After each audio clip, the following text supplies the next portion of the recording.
So, easy way to multiply using your hands. So, your hands. So, 6, this is 6, 7, 8, 9, 10. Yan. Kabila din, yan din. 6, 7, 8, 9, 10. Okay, so let's try. 6 times 8. 6 times 8. Okay, baliktad lang. 6 times 8, pwede rin. So, yung mga hindi nakatuping na daliri, multiply mo yan. So, 1, 2, 3, 4 times 2. Yan, 8 yan. 4 times 2 is 8. And then, i-add mo yung nakatuping daliri. 4 yan nakatupi. So, 4 and 8 is 48. Goods. Okay, let's try again. 7 times 8.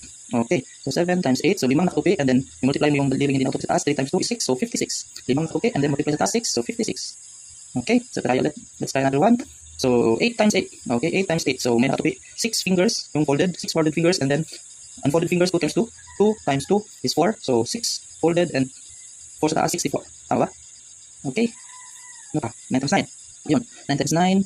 So, meron tayong 8 na nakatupi, and then 1 times 1, yung hindi nakatupi, multiply mo yan, 1 times 1 equals to 1. So, 8 and 1 is 81. Okay, so that's how you use your hand in multiplication.